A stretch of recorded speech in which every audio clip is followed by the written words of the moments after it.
오늘 말씀은 3년 전에 제가 전했던 말씀을 기초로 준비했는데요. 하나님의 부르심 세 번째 시간, 모세의 비전이라는 제목으로 하나님의 말씀 전하도록 하겠습니다. 몇 년 전에 금요 집회가 끝나고 늦은 밤에 아이들과 함께 집에 가고 있었습니다. 저희 집에 가려면 요 임페리얼을 타고 로즈길이 나오면 바로 라이턴 합니다. 그 로즈길에서 라이턴에서 쭉 올라가다가 램벌트 길을 만나면 레프턴을 딱 하면 이제 저희 길을 가는 그 도로에 가게 됩니다. 그 램벌트 길상에 저희 집에 있습니다. 그래서 로즈길에서 램벌트 길로 이제 레프턴을 딱 했어요. 그래서 이렇게 딱 가는데 갑자기 뒤에 타고 있던, 몇 년 전이니까 그 저희 은혁이가 어렸을 때인데 갑자기 이렇게 외치는 거예요. 축복이다, 이렇게 외치는 거예요. 그래서 이게 무슨 소린가? 갑자기 왜 축복을 외치나? 그렇게 보니까 저 멀리 폭죽이 이렇게 터지고 있는 거예요. 근데 그 단어를 잘 몰라가지고 폭죽을 축복이다 이렇게 외쳤던 것입니다. 예, 디즈니랜드에서 저녁마다 9시 반인가 10시 그쯤에 아마 그 축복이 아니라 폭죽을 이렇게 매번 터뜨리는 것 같아요. 그런데 여기가 지대가 높으니까요, 이 램벌트길 턴하자마자 그 짧은 구간에서 그 폭죽이 터지는 것이 눈에 보이는 것입니다. 그래서 그 다음에 그 시간쯤에 갈 때는 항상 고개를 이렇게 돌려봤어요. 그럼 여김없이 그 시간대는 폭죽이 하늘 높이 터졌습니다. 높은 곳에 서 있으면요, 낮은 곳이 다 보이는 거예요. 제가 이 밑에요, 여러분 아실지 모르겠지만 단을 요만한 걸 세웠거든요. 그래서 여기서 딱 쓰면요, 여러분들이 다 보여요. 옆에 사람하고 살짝 얘기하는 것도 다 보이고요. 살짝 고개를 숙이고 있는 것도 다 보입니다. 높은 곳에 서면 이 아래가 다 보입니다. 지금 모세가 높은 산 위에 서서 저 아래를 바라보고 있습니다. 지금까지 모세는 광야 생활을 이렇게 해왔어요. 이제는 모압 평지에 도달했는데 그 평지에서 높은 산에 올라갑니다. 비스가 산이라는 그 산 꼭대기까지 모세가 올라갑니다. 모세가 그 비스가 산 꼭대기에 올라가서 그 아래를 이렇게 내려다보는 거예요. 그 아래에는 가나안이 있습니다. 모세의 눈에 그 가나안이 다 들어왔습니다. 가나안이 다 보이는 거예요. 저기가 저런 것이구나, 이렇게 볼 수 있습니다. 하나님이 모세에게 이렇게 말씀해 주십니다. 이는 내가 아브라함과 이삭과 야곱에게 맹세하여 그의 후손에게 주리라 한 땅이라. 약속의 땅 가나안에 드디어 도착한 것입니다. 모세에게 이 가나안은 굉장히 특별한 의미가 있는 땅입니다. 모세의 미래, 모세의 꿈, 바로 그것이 가나안이었습니다. 40년간 광야에서 고생했던 이유가 무엇입니까? 바로 그 가나안에 들어가기 위한 것이었습니다. 이제 다 온 거예요. 40년의 그 생활을 다 뒤로 하고 이제 비스가산 꼭대기에서 내려다 보니까 가나안 땅이 다 보이는 것입니다. 이 모세, 이 가나안 땅이 바로 눈앞에 보일 때 어떤 생각을 하게 되었을까요? 여러분, 막 힘든 과정을 다 겪고 이제 마지막 목적지에 도착할 그때쯤에 어떤 생각을 하게 됩니까? 아마 모세가 그 가나안을 보면서 예전에 광야에서 있었던 그 어려웠던 순간들이 막 기억났을지도 모르겠어요. 자기가 처음에 내가 가나안에 가겠습니다라고 말하지도 않았는데 하나님이 찾아오셔서 가나안에 가라. 모세가 보낼 만한 자를 보내소서라고 했지만 하나님께서 설득해서 결국 이스라엘 백성들을 끌고 가나안 땅을 향해 출발하게 하셨던 그 첫 상황이 생각났을지도 모르겠습니다. 바로에게 다가갔지만 애굽 왕이 이스라엘을 쉽게 내주지 않아서 마음 졸였던 그 순간이 기억났을지 모릅니다. 하나님이 10가지의 무시무시한 재앙을 그 앞에서 펼쳤던 그 상황들이 기억나실 거예요. 그렇게 광야 생활이 시작된 것입니다. 40년의 광야 생활이 그렇게 시작되어서 이제 애굽에서 벗어났으니 살만하겠다 하면서 광야의 발을 디뎠는데 이 광야의 생활이 쉽지가 않았어요. 광야에 나왔음에도 불구하고 애굽에서 군사를 보내서 그들을 쫓았습니다. 도망가다가 그 홍해 앞에 서서 앞에는 홍해여 뒤에는 애국 군사를 맞이해서 가슴 졸였던 그 순간도 있습니다. 그들이 광야에서 살아가는데 먹고 마시는 문제, 그 문제로 이스라엘 백성들이 모세와 하나님 앞에 너무나 크게 불평하고 불만을 품었어요. 모든 이스라엘 사람들이 불평과 불만을 품었을 때 지도자로서, 리더로서 참 속상했던 적도 있습니다. 하나님이 한 번도 그들을 굶기신 적이 없는데 저들이 불평하고 불만하는 모습을 봤을 때 너무 속상했던 그때도 있었습니다. 그들의 첫 번째 제사장인 아론의 아들 나답과 아비후는 제사를 드리다가 하나님께서 명하지 않은 다른 불을 들여서 그 자리에서 불이 나와서 그들을 삼켜버렸던 그 무시무시하고 깜짝 놀랄 만한 사건도 기억났을지 모르겠습니다. 이스라엘 사람들이 한참 광야 생활을 하다가 너만 하나님이 택한 사람이냐라고 하며 모세에게 반역했던 순간도 있습니다. 온 이스라엘 백성들이 돌을 들고 모세를 죽이려고 다가왔던 그 순간도 있습니다. 그 순간에도 무력함 가운데 하나님만 바라봤던 그 모세, 그 가슴 졸임이 아마 기억났을 수도 있습니다. 이스라엘이 하나님을 떠나서 금송아지를 만들고 그것을 하나님으로 여기고 섬기려고 했던 그 순간도 있었습니다. 부올이라는 곳에서는요, 이스라엘 백성들이 정신을 못 차리고요, 그곳에서 그 우상을 섬기는 신들과 음행했던 그 상황들이 있습니다. 가는 곳마다 강력한 적들이 있었습니다. 그 적들을 넘어 이 광야를 지나 가나안 땅에 왔어야 하는 것입니다. 수많은 광야의 유기가 있었습니다. 이제 가나안 땅을 바라보면서 모세가 지난 40년을 되돌아볼 때 아마 저 같으면 이런 어떤 안도의 한숨 소리가 나오지 않았을까 생각합니다. 어찌 보면요, 지도자였기 때문에 남들에게 말할 수 없었던 그 애한의 그 눈물이 그곳에서 터져 나왔을지도 모르겠어요. 그 힘든 경우를 다 넘어서 드디어 이제 가나안에 다 왔구나. 그렇게 눈물을 왈칵 쏟아도요, 전혀 이상하지 않은 장면입니다. 그런데 곰곰이 생각해 보면 이 광야 생활에 많은 유기가 있었고 어려움이 있었지만은 그것만 있었던 것이 아니라 하나님의 은혜와 섭리도 광야에서 분명하게 있었습니다. 모세가 그것을 되돌아봤을 수도 있지 않았겠습니까?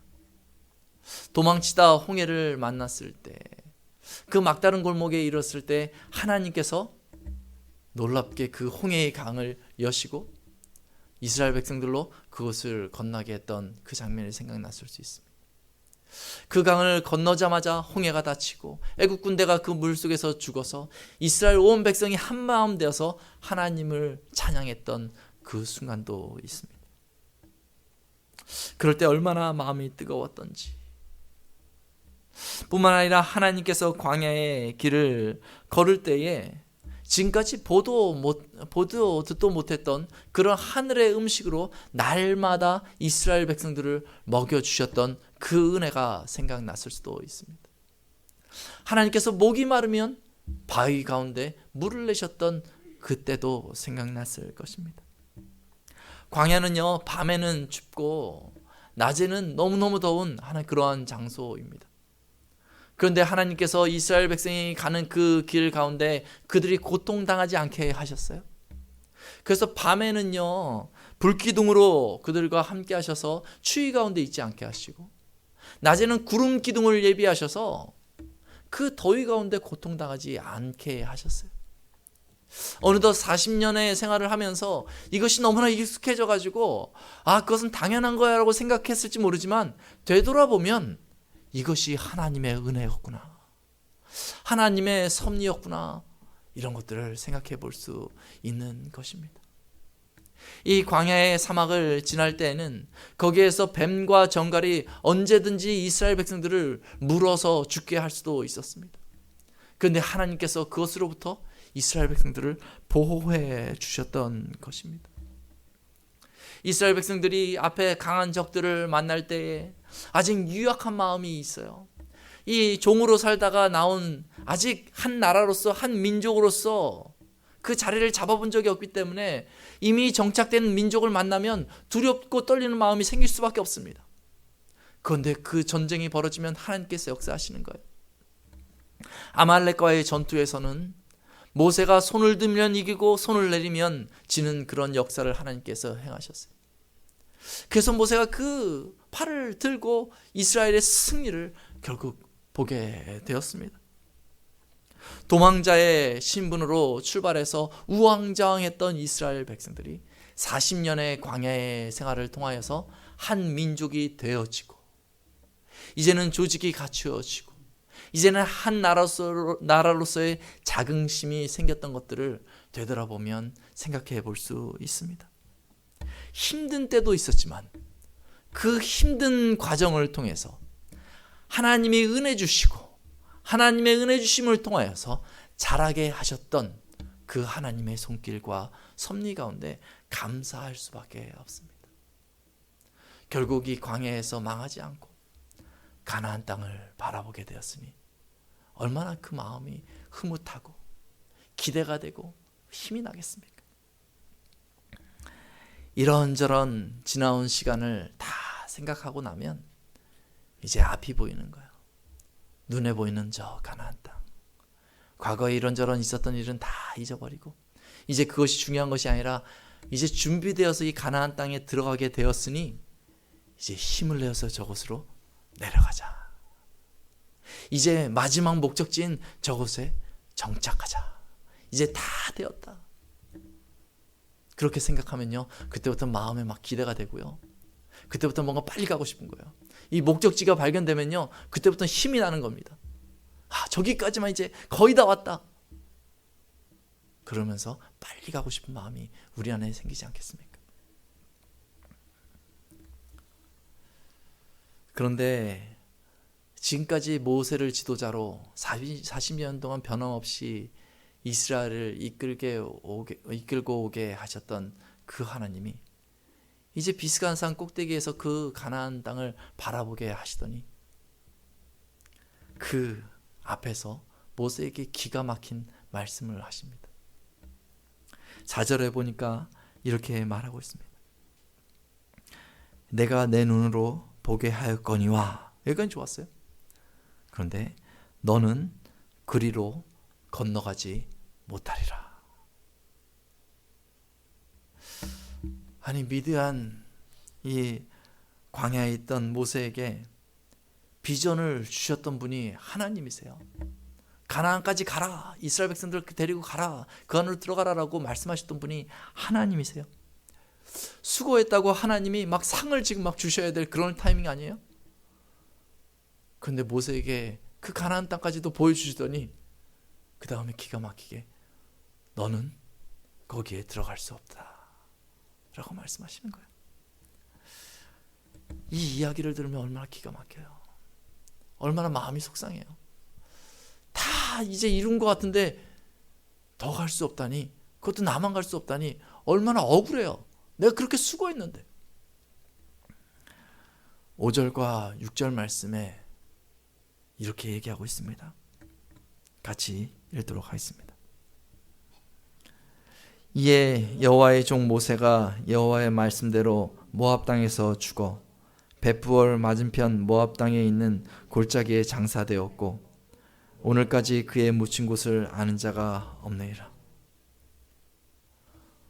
그리고 모세가 바로 죽어버렸어요. 그리고 흔적조차 찾을 수 없게 되었어요. 참 인간의 입장에서 보면요, 이건 참 슬픈 이야기입니다. 가슴 아픈 이야기예요. 그렇게 애를 썼는데 결과를 얻지 못하고 죽어버린 그 지도자 모세를 생각하면은, 야, 내 인생도 저렇게 되면 참 답답하겠다 생각할 수밖에 없는 것입니다. 차라리 수고라도 하지 말았을 것을, 이것이 얼마나 허망한가 우리가 생각해 볼 수 있습니다. 이런 일이 모세에게만 일어나는 것 같지는 않습니다.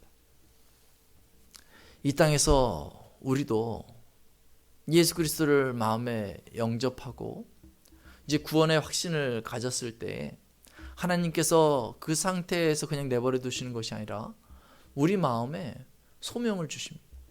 여러분, 한 사람 한 사람을요, 소명자로 불러 주십니다. 내가 너희를 택하여서 이 땅에서 살게 하신다. 살게 했다. 내가 너를 통하여서 일하기를 원한다. 내가 너를 통하여서 세상에 빛을 나타내기를 원한다 하면서 여러분 한 사람 한 사람을 불러주신 것입니다. 그래서 그 마음이 뜨거웠어요. 그래, 내가 이 땅에서 하루를 살더라도 그냥 살면 안 되겠다. 하나님께서 나를 통하여서 오늘 어떤 일을 하실까 기대하는 마음으로 살아야 되겠다 하면서 여러분들이 지금까지 살아오신 거잖아요. 그래서 애를 썼습니다. 그래, 이렇게 하면 교회가 잘 세워지겠지 하면서 교회 안에서 힘껏 봉사하고 애를 썼어요. 이렇게 하면 정말 교회를 통한 하나님의 그 능하심을 세상에 나타낼 수 있겠지 하면서 밖에 나가서요, 더 성실하게 살았어요. 가정을 잘 돌보기 위해서 힘을 썼어요. 비즈니스를 할 때에도 정직하게 하려고 고민을 많이 했어요. 내가 하나님 앞에 쓰임받아야 되겠다.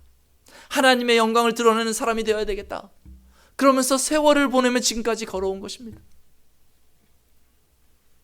이제 그렇게 믿음으로 살았으니까 뭔가 이제 결실을 얻어야 될 것 같은데 자신을 보면 여전히 뭔가 초라해 보입니다. 내가 뭔가 좀 많이 이뤘는가? 뒤돌아보면서 셈해보면 여전히 해야 될 일이 많이 있습니다. 교회도 더 세워나가야 되고, 구제도 더 해야 되고, 선교도 해야 되고, 가정도 더 애를 써야 되고, 자녀도 키우는데 더 신경 써야 되고, 비즈니스도 해서 돈을 버는데 이것도 더 열심히 해야 되고, 나 자신 관리도 더 힘써 나가야 되고, 이게 해도 끝이 없는 거예요. 내가 그렇게 믿음의 삶을 살았는데 내 믿음의 결실은 어디 있나 돌아보는데 아직 다 이루어진 것 같지는 않아요.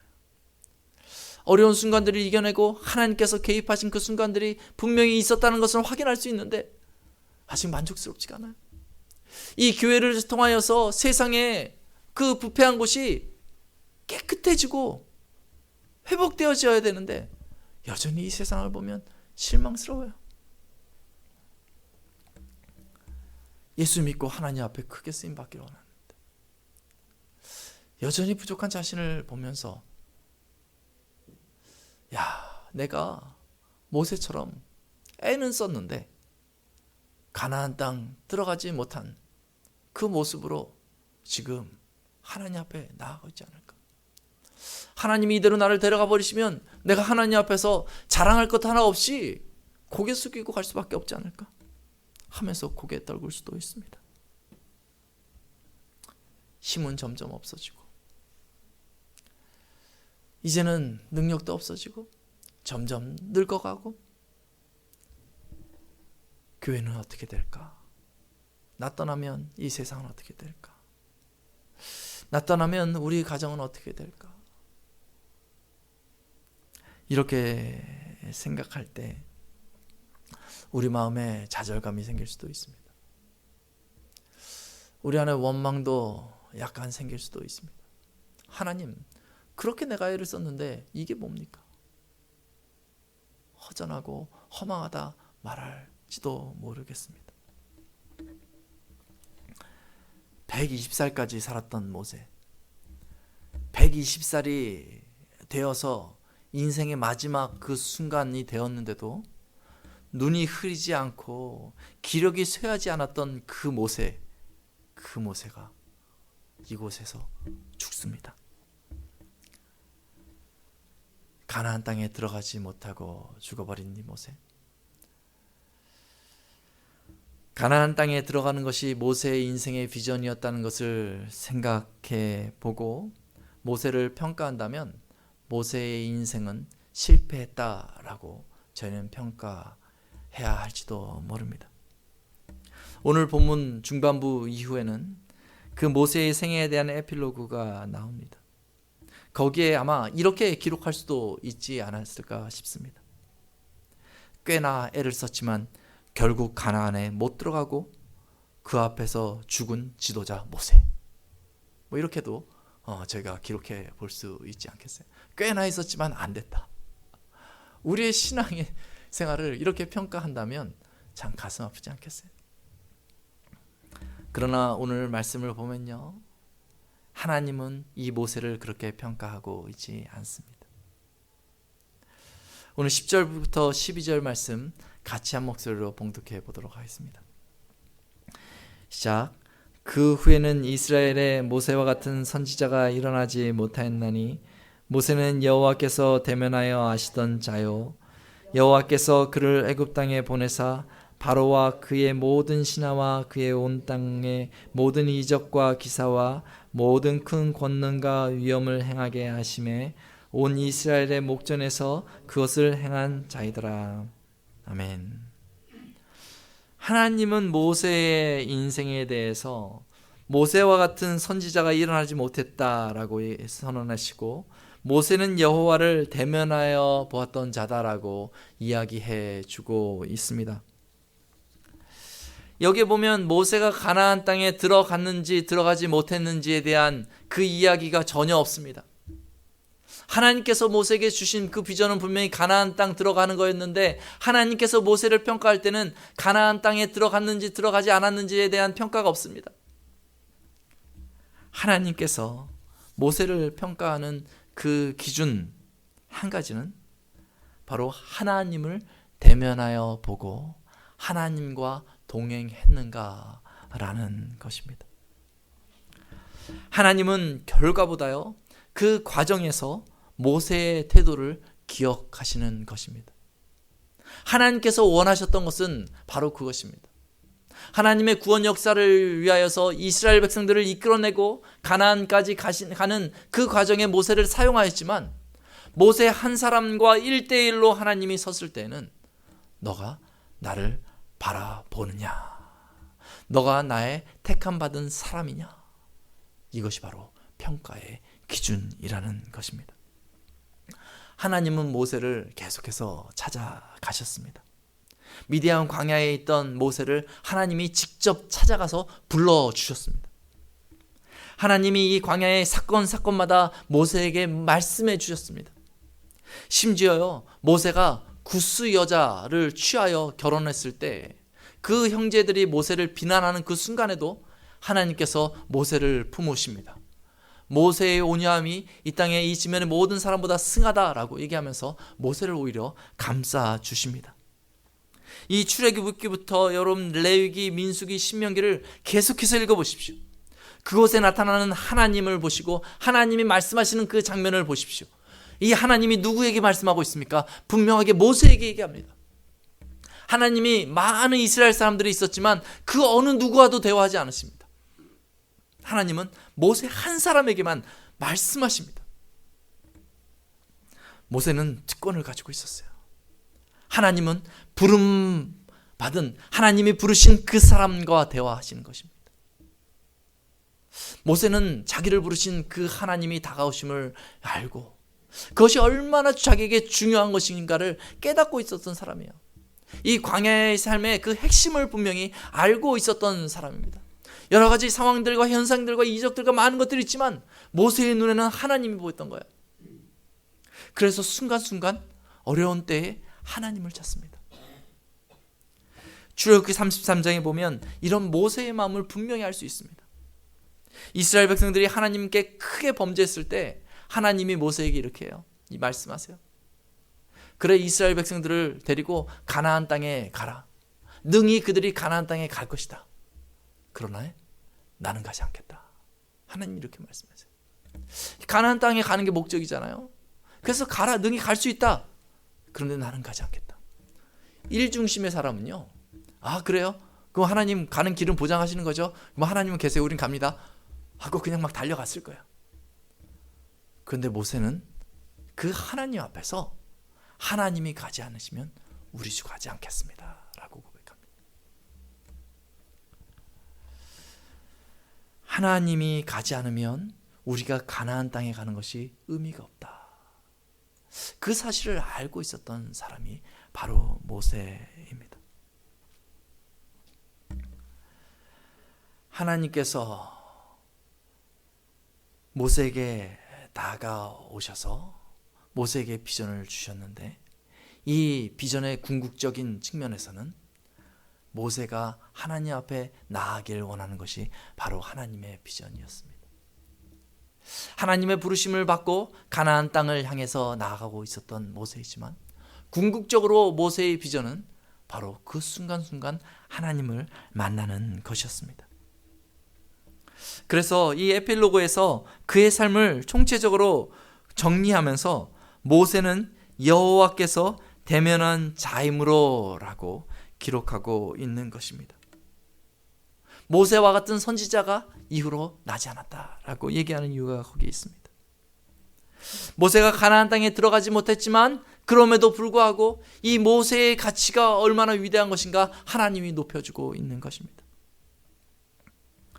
모압 땅에서 가나안에 들어가지 못한다는 그 소식을 접했을 때 한마디 불평 나오지 않았던 모세, 그 자리에서 죽음을 그대로 받아들였던 그 모세, 그는 꿈을 향하여서 참고 견뎌온 사람이 아니라 평생 날마다 자기에게 주어진 꿈을 하나님을 만나면서 성취했던 사람입니다.